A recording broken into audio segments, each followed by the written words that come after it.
नमस्कार दोस्तों, स्वागत है आप सभी का हमारे प्रोग्राम जिंदगी बने आसान में। दोस्तों, हमारी सीरीज चल रही है बी योर ओन डॉक्टर के ऊपर। हम बात कर रहे हैं जॉइंट पेन्स के बारे में, नी पेन के बारे में और साथ ही साथ अर्थराइटिस के बारे में।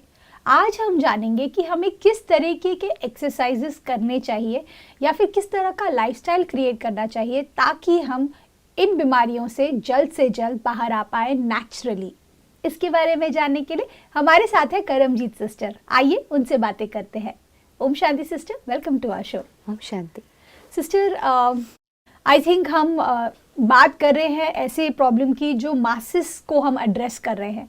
काफ़ी लोग इससे ग्रसित होते हैं, चाहे वो जॉइंट पेन्स हो, चाहे वो नी पेन हो या फिर अर्थराइटिस हो। इस तरह से रिलेटेड जो भी बीमारियां हैं, स्पेशली जॉइंट से रिलेटेड, इनके बारे में हमने काफ़ी रोशनी डाली पिछले कुछ एपिसोड्स में। अगर आपने उनमें से कुछ भी मिस किया है तो आप प्लीज़ पीछे की तरफ जा कर के उन्हें ज़रूर देखिए। जहाँ तक की बात सिस्टर, हम अगर बात करें जॉइंट पेन की या फिर कोई भी और इससे रिलेटेड बीमारियों की, इसमें मैंने नोटिस किया है सिस्टर कि ना ज़्यादा से ज़्यादा लोग कहते हैं आप रेस्ट करो। आप सिर्फ रेस्ट करो, आप बेड रेस्ट पे रहो, आप थोड़ा बहुत मूवमेंट्स कर पाओ जितना उतना करो, बाकी आप मैक्सिमम। कई बार ऐसा भी होता है कि ज़्यादा मेजर नहीं होता लेकिन फिर भी डॉक्टर्स रेकमेंड करते हैं कि आप रेस्ट करो। ये किस हद तक सही है? जी बिल्कुल, बहुत ही इम्पोर्टेंट सवाल है ये कि क्या हमें शुरुआती दौर में भी सिर्फ रेस्ट पे ध्यान देना चाहिए या अगर बीमारी क्रॉनिक है या प्रॉब्लम ज़्यादा है, वीकनेस ज़्यादा है तो रेस्ट की ज़रूरत है। देखिए ऐसा है, ये जो हमारा जो शरीर है, हमारी बॉडी है, इससे आप जितना काम लेंगे ये उतना चलती है। Correct. It's also like a machine. आप इसको बिल्कुल नहीं हिलाएंगे ये एकदम ठप हो जाएगी, ये बैठ ही जाएगी। क्योंकि हमारे अंदर जो सेल्स हैं, जितने भी सेल्स हैं, वो टूटते हैं, बनते हैं, पुराने टूटते हैं, नए बनते हैं, उनकी पुनरावृत्ति होती है, वो चलता रहता है सिस्टम अंदर। एवरी 4 months हमारा जो पूरा ब्लड है वो भी अंदर से चेंज होता है। ऐसे ही हमारे सेल्स भी टूटते हैं, नए बनते हैं। तो जब हम कसरत करते हैं, परिश्रम करते हैं, मेहनत करते हैं, वर्कआउट्स करते हैं, प्राणायाम करते हैं, एक्सरसाइजेस करते हैं या वॉक करते हैं, तो एक ऊर्जा पैदा होती है और हमारे अंदर नवीनता भी आती है। करेक्ट। अगर हम समझते हैं कि हम हमेशा स्वस्थ रहें तो एक्सरसाइज, योग, प्राणायाम, मेडिटेशन ये ऑलरेडी हमारे जीवन शैली का हिस्सा होने चाहिए। करेक्ट। और अगर हम ऐसे स्थिति पर हैं, कोई भी व्यक्ति जिनको कोई मेजर हेल्थ इश्यूज जस्ट शुरू ही हुए हैं जी, तो हमें कोशिश करनी चाहिए कि भले आप बहुत लंबी वॉक्स ना कर पाएँ, भले आप बहुत बड़ी एक्सरसाइजेज ना कर पाएँ, लेकिन हल्के हल्के व्यायाम, हल्के हल्के योग आसनास, सूक्ष्म आसन जो होते हैं, थोड़े थोड़े हल्के आसन आसानी से किए जाने वाले, उनको ज़रूर करते रहें। क्योंकि ऐसा करने से आपका मेटाबॉलिज्म अच्छा हो जाएगा। करेक्ट। हमारे बॉडी के अंदर जो सारे सिस्टम्स हैं वो प्रॉपर रेगुलेट हो जाएंगे, एक दूसरे के साथ उनका सामंजस्य बैठेगा। बॉडी, माइंड एंड सोल तीनों का ही सिंक्रोनाइजेशन भी प्रॉपर हो पाएगा। नींद अच्छी आएगी, डाइजेशन अच्छी होगी जी। लेकिन अब दूसरे तरफ आप एक ऐसा सिचुएशन या ऐसा सीन हम इमेजिन करते हैं कि एक व्यक्ति को कुछ हेल्थ इश्यू शुरू हुए हैं जी, और हम उसे कह रहे हैं जस्ट टेक रेस्ट, यानी कि सुबह, दोपहर, शाम, रात का सोना, दिन का सोना और अन्यथा उसके अलावा भी बस उसको रेस्ट ही करवाएं और कुछ कराएं ही नहीं। करेक्ट। तो ऐसा करने पर भी उसकी जो जीवनी शक्ति है, उसकी जो बॉडी की कार्य क्षमता है या बीमारी से और इस दुनिया से और बाहर की चीज़ों से फाइट करने की जो ताकत है वो धीरे धीरे कमज़ोर होते होते होते डेड हो जाएगी। And you are absolutely right sister, because ये सिर्फ रेस्ट नहीं बोला जाता, उसके साथ में बहुत सारे एंटीबायोटिक्स, बहुत सारे पेन किलर्स, बहुत सारी दवाइयाँ ऐसी होती है जो उनको और ज़्यादा लो फील कराते हैं और टॉप ऑफ इट रेस्ट आपको टोटली ऑलमोस्ट डेड की फीलिंग देता है। तो ये I think this is something which needs to be addressed. ये तो बेहद ही इम्पॉर्टेंट सवाल पूछा आपने कि आजकल एक्चुअली सिनेरियो ऐसा ही हो रहा है जी। जो लोग बीमार हैं लेकिन वर्किंग हैं वो लोग भी दवाइयाँ खाते रहते हैं, पिल्स पॉप इन करते रहते हैं, एक्सरसाइजेस नहीं करते, वॉक्स नहीं करते, नेचर के साथ अपना टाइम स्पेंड नहीं करते, लेकिन they are just working and eating pills और जस्ट स्लीपिंग। जी तो ऐसा दिनचर्या रखने से आपके बॉडी के अंदर नई ऊर्जा कैसे पैदा होगी? करेक्ट। तो बॉडी में एक नई ऊर्जा, एक नई जान भरती है जब हम उससे काम लेते हैं या उसको चलाए रखते हैं। वी जी। Are keep going, like we are keeping ourselves in a moving state. Correct. हम ऐसे नहीं है कि स्टिल हो गए, बैठ गए, थक गए और बस अपने को सिर्फ रेस्ट दे रहे हैं। कई बारी कुछ लोगों को लगता है जो मन से कमज़ोर होते हैं, उन्हें इतनी सी चीज़ भी बहुत बड़ी लगती है और उन्हें लगता है कि बस रेस्ट करने दो हमें, हम रेस्ट करेंगे तो ठीक हो जाएंगे। मतलब they are resting whole day, they are not doing anything, no activities, no going outside, nothing doing. लेकिन सारा दिन रेस्ट करने का एक बहाना मिल जाता है, क्योंकि मन ऑलरेडी चाह रहा होता है कि I don't want to do anything, लेकिन मुझे बहुत एक लेजर वाला रूटीन चाहिए। राइट। तो अगर इसमें एक डॉक्टर के कहने पर भी बहाना मिल जाए तो वो बिल्कुल ही अगर वर्कआउट्स या रूटीन या अपना हल्का व्यायाम भी बंद कर देंगे तो हमारे अंदर वो जो एक नवीनता है, रेजुविनेशन है, वो होनी बंद हो जाती है। Correct. Which actually badly affects our body correct. और हमारे बीमारियों को फाइट करने का जो हमारे अंदर प्रतिरोधक क्षमता होती है, इम्यूनिटी पावर जी। होती है, वो भी वीक होनी शुरू हो जाती है। करेक्ट। बिकॉज आप देखेंगे प्रकृति में सभी जीव जंतु, पशु पक्षी, सूरज, चांद, सितारे, जितनी भी प्रकृति है, जी। हर एक को देखने के बाद आपको जीवंत महसूस होता है, करेक्ट। जिंदा दिली महसूस होती है। तो क्यों होती है? अगर सूरज भी कहे कि मेरा आज उठने का मन नहीं है और मैं तो सोया रहूँगा और मैं आऊँ ही नहीं बाहर, है ना, सूर्य उदय होता है तो जैसे पूरी दुनिया को एक रोशनी मिलती है। करेक्ट। और सूरज को देख करके हमारा भी कुछ करने का मन करता है। करेक्ट। तो अगर सूरज, चांद, सितारे ये भी इसी तरीके से बैठ जाएं और बस बैठे रहे, सोए तो रहें, problem है। तो फिर हम सबको कैसा लगेगा? Correct. So we should relate ourselves to the nature कि जब प्रकृति हर रोज उठ रही है और सारा दिन में इतने काम चल रहे हैं इस प्रकृति में, इस दुनिया में, तो why I am into a sleeping mode? Correct. Sister, यहाँ पर एक और सवाल आता है। जब हम किसी ऐसे प्रॉब्लम से गुजर रहे होते हैं, चाहे वो जॉइंट कोई भी पेन हो या फिर कोई बीमारी हो या कोई भी बीमारी की अगर हम बात करें, सबसे पहली चीज़ जो हमारी अफेक्ट होती है वो होती है हमारी थॉट प्रोसेस को डील करने की क्षमता। मतलब अगर कोई नेगेटिव थॉट्स का चेन चल रहा है उस बीमारी से रिलेटेड, तो उस मोमेंट पर हमें लगता है कि it's not about the others, it's only about our mind. उस मोमेंट पे हमें लगता है कि ये चैटर जो चल रहा है ना, कांस्टेंट चैटर माइंड के अंदर में, इसे बंद करने के लिए आई नीड रेस्ट। ये हर बीमारी पर एप्लीकेबल होता है, नॉट नेसेसरी मेंटल डिजीज पर। अगर किसी को एक्सट्रीम डायबिटीज़ डायग्नोस हुआ या फिर किसी को कार्डियक प्रॉब्लम का बताया गया, कोई भी, चाहे कैंसर है या कोई भी बड़ी बीमारी या छोटी बीमारी की बात करें या जॉइंट पेन्स की बात करें, सबसे पहला चीज़ जो हमारा अफेक्ट होता है वो होता है कि अब कुछ करना नहीं है, रेस्ट करना है।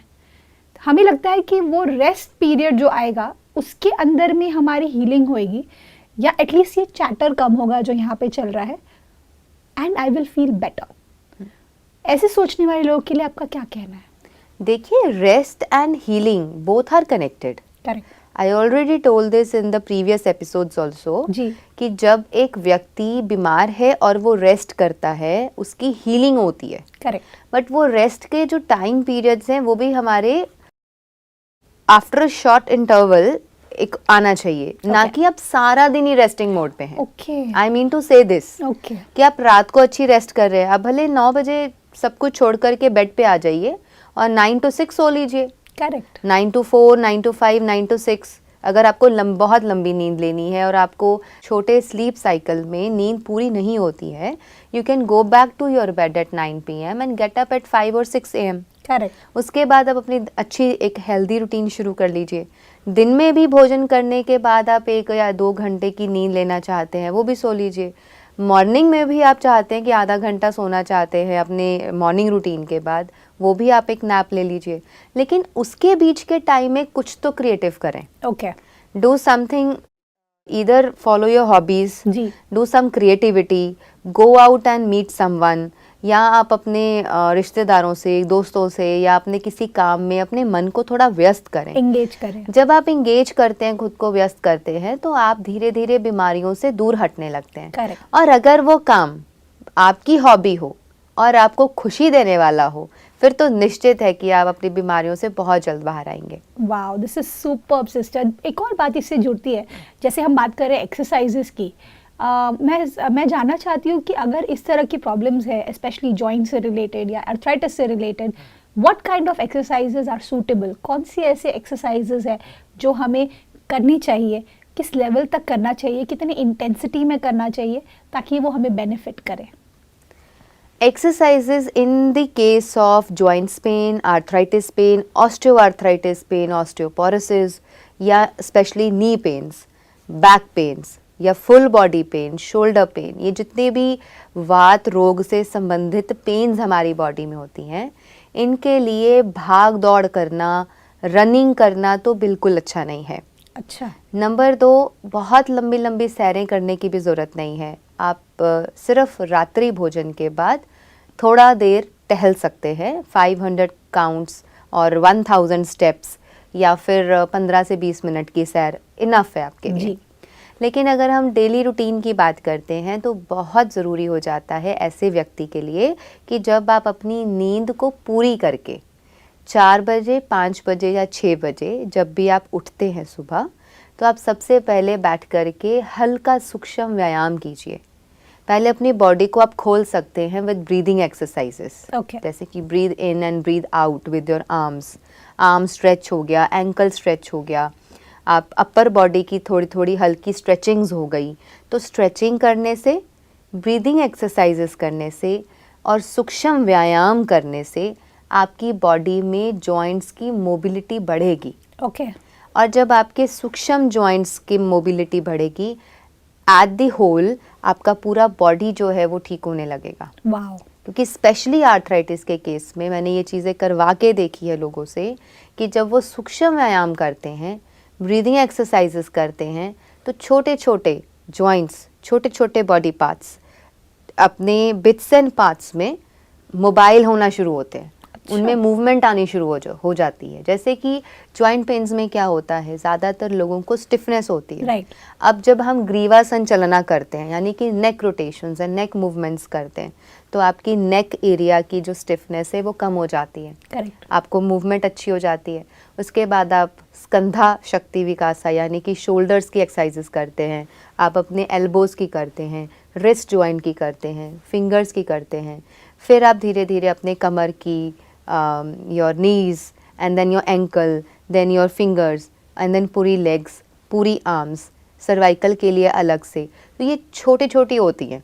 आप बिल्कुल आराम से बैठ करके ज़मीन पर योगा मैट बिछा करके या एक बहुत अच्छे से, अगर आपको लगता है कि हम अपने जॉइंट्स आपके बहुत वीक है, सेंसिटिव हैं और आपको जल्दी हर्ट होती है अगर कोई हार्ड सरफेस है, तो आप नीचे थोड़ा गद्देदार मैट बिछा करके उसके ऊपर ही आराम से अपना कंप्लीट एक्सरसाइजेस कीजिए। बिल्कुल। तो वो आप देखेंगे कि you will be in very flexible synchronization with your body.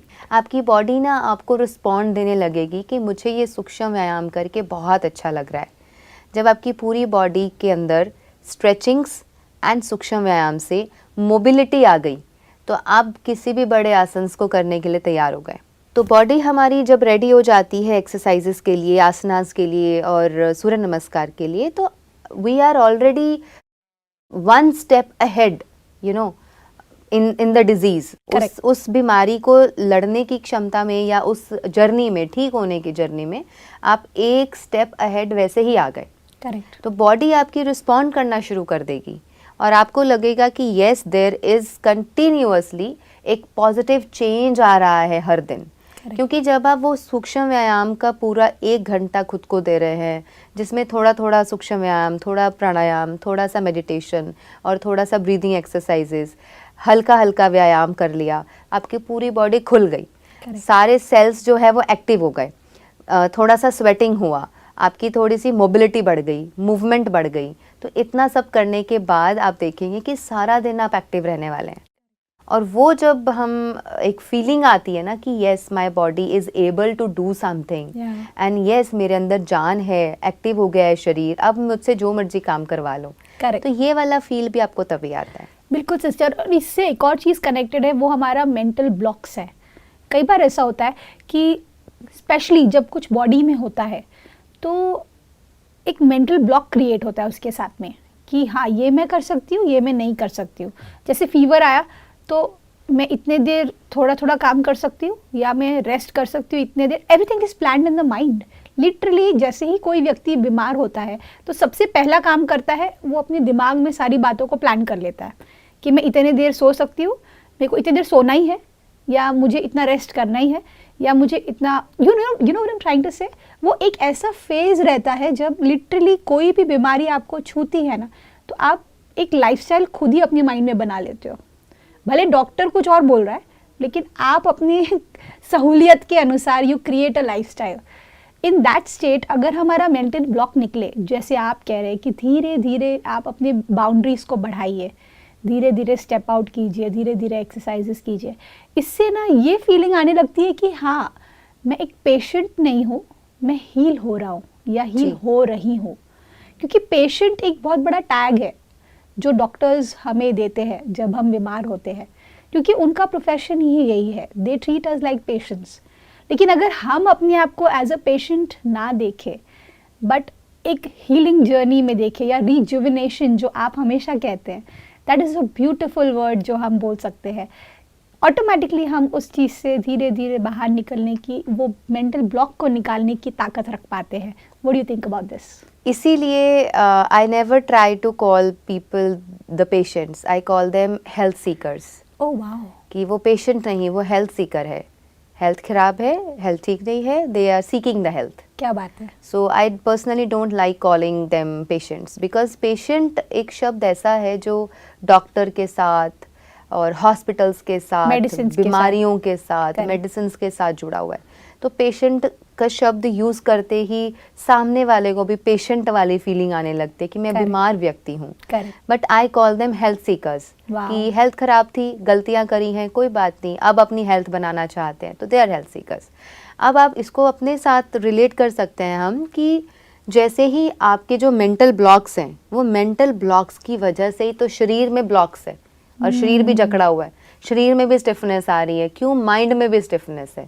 तो जब आप अपने शरीर की वर्जिश करते हैं, जब यहाँ से परिश्रम शुरू करते हैं और साथ में हल्की हल्की मालिश भी करते हैं, तो आप धीरे धीरे देखेंगे कि जब आपके सेल बनेंगे, नए पुराने टूट के नए सेल्स बनेंगे, रेजुविनेशन होगी, अंदर रेनोवेशन चल रही होगी, तो आप देखेंगे कि आपके मेंटल ब्लॉक्स भी ख़त्म होना शुरू हो जाएंगे। जो यहाँ पर स्टिफनेस बना के रखी है बहुत सालों से दवाइयों के चक्रों में घूम रहे हैं, बहुत सालों से एक ही रूटीन है कि सुबह उठे थायराइड की गोली, सुबह उठे बीपी की गोली, सुबह उठे शुगर की गोली, ये सब चल ही रहा है, सारा दिन चल रहा है, या इंसुलिन के इंजेक्शंस लग रहे हैं। इन सभी चीज़ों से बाहर आया जा सकता है वेरी ब्यूटीफुली, सक्सेसफुली। आप इन सभी को ख़त्म करके एक हेल्दी जीवन जी सकते हैं। लेकिन इस चीज़ को भी एक बिलीफ सिस्टम में अपने अंदर फिक्स करके बिठाना होगा। अभी तक का बिलीफ सिस्टम क्या है? बीमारी ऐसी रहेगी, ठीक होनी नहीं है, लाइफ टाइम दवाई खानी है, लाइफ टाइम डॉक्टर्स के पास जाना है और लैब टेस्ट रिपोर्ट्स कराने हैं। ठीक है, ये अभी तक का बिलीफ सिस्टम है। नया बिलीफ सिस्टम क्या है? बीमारियां खत्म होना पॉसिबल है, शरीर का 100% फिट होना भी पॉसिबल है। अगर उस पर काम किया जाए तो हम एक न्यू जर्नी पर चलकर अपनी हेल्दी ज़िंदगी को जी सकते हैं। और दवाइयों से छूटना, दवाइयों का टेपर डाउन करके धीरे धीरे ख़त्म करना, and healthy lifestyle, healthy diet with the help of nature, प्राकृतिक चिकित्सा से हम अपने आप को ब्यूटीफुली हमेशा के लिए निरोगी कर सकते हैं। जब ये वाला एक माइंडसेट बन जाएगा तभी तो आप उस तरफ चलोगे। जब माइंडसेट ही ऐसा है कि कभी ठीक नहीं होंगे, तो रूटीन भी वैसी होती है। जब माइंडसेट ये है कि ठीक हुआ जा सकता है, अच्छा तो ओहो, सोचे फिर इसके लिए क्या क्या करना है। जब वो क्या क्या करने की आपके पास लिस्ट तैयार है, तो आप हर रोज़ कुछ नया नया करेंगे। और नया नया करने में इतनी चीज़ें अवेलेबल हैं। कभी आप गार्डन्स में जाएं, पार्क्स में जाएं, ponds, lakes, river side, then रात को आप नेचर के साथ कनेक्ट हो, मून लाइट में बैठें, सुबह सुबह सनलाइट में बैठें, गार्डनिंग करें, अर्दिंग करें, सोशल सर्विसेज में इन्वॉल्व हो सकते हैं। छोटे बच्चों के साथ कुछ ऐसे नीडी पीपल होते हैं, उनकी हेल्प करें। तो there are so many things that can be done.